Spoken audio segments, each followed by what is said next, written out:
Tropical update as of 9:30 p.m. PST, September 4th.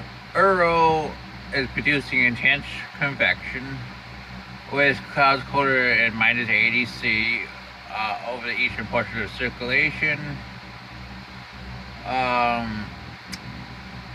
That's it.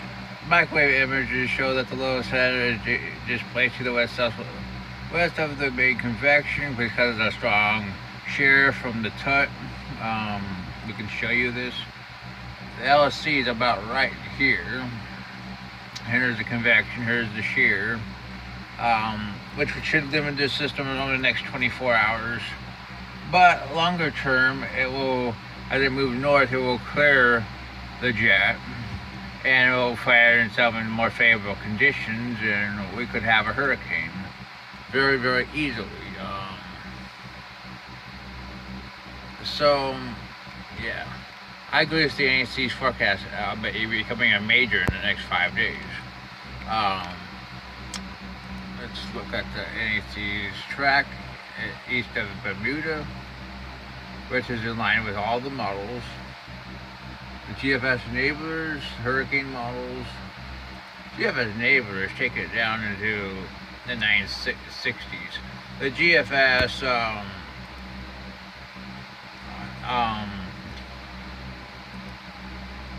operation, takes it down into lower 950s, even 940s. I mean, this thing has real potential. I mean, even coming close to Atlantic Canada in about 7 days at a 946 based on the 0Z GFS. I mean, that's potential. We'll have to see how close it gets. Intensity models show it has a pretty damn good chance of becoming a major hurricane over the Western Atlantic, with a small chance of a Cat 4. I mean, yeah. So that's what we have on this system. I think there's probably about a 90% chance it becomes a major, and maybe a little bit more. We'll have to see the exact track. I mean, most of the models are very convinced that it will head northward and northeastward, but there's a small chance for a landfall in Atlantic Canada, depending on what model you believe in. Next, we're going to look at Danielle, which is a hurricane. Look at this hurricane, almost 40 north. This looks like a borderline Cat 2 tonight. The AC went with 80 knots last advisory just an hour or so ago. And it has become better organized. So, yeah, it was 80 knots. And about SSTs should remain 26 to 27 and a low share advisory over the next 36 hours. And so they expect it will remain about the same for the next 24 to 36 hours, but then weaken as it heads northeastward out to sea. We can show you Danielle's models.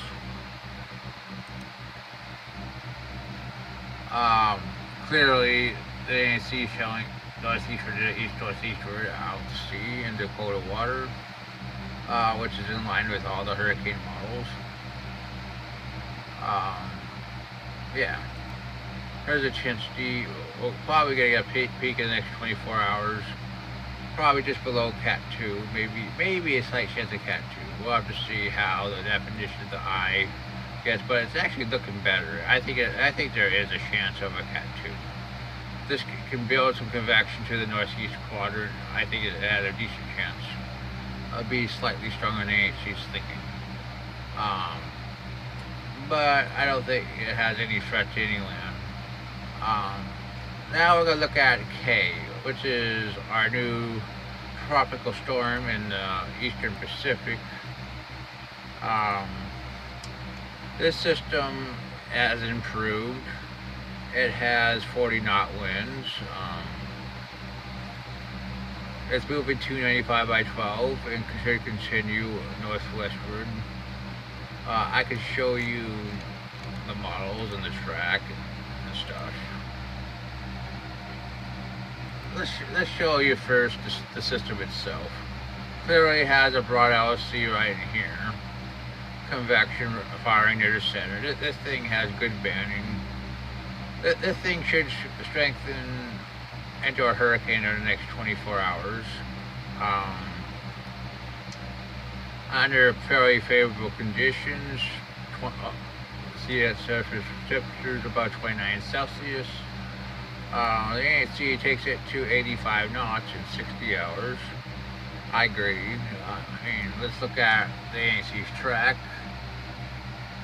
Curves it to the north to northwest by Tuesday morning, then heads towards the Baja California, late Wednesday into Thursday. We have to watch how far north this gets because it could bring some moisture to California. We doubt it's going to be at how far landfall, but it's definitely going to be close. As it weakens, what we get is, in fact, there's a lot of ridging at the surface, which will push it westward and keep it away from California. If it would have been a lot stronger, then it would be more stacked and have more of a chance of hitting California. This really has only the best chance of becoming upper in Cat 1 or 2, which is not enough to really have a out of California, in my opinion. If this was a 4 or 5, I say, yeah, and it had enough, good enough trough to the north to pull it upwards, then yeah, we could have something interesting. We'll have to see. Finally, we got a system off Africa has 20% chance. Some of the models do kind of like it. Especially the GFS. It's right here. Holds it northwest into this area in about 5 to 7 days. Let's look at the GFS. Okay, let's go to 72 hours. And here it is, right here. That's 72 hours. And here's it. 4 days. This is also supported by the CMC at 4 days.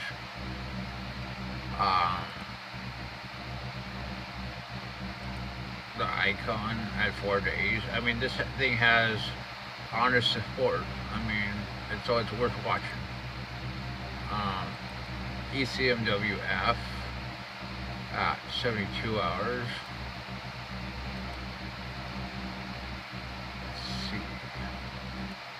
There's 90 hours. Right now, I'm going to go 30% chance. I think this thing has a decent chance at least a decent chance of being watchable. Maybe you could argue for 40. We'll have to see. Let's go back to the GFS. Let's go to 144. And there's Earl at 946. Let's look at CMC 962.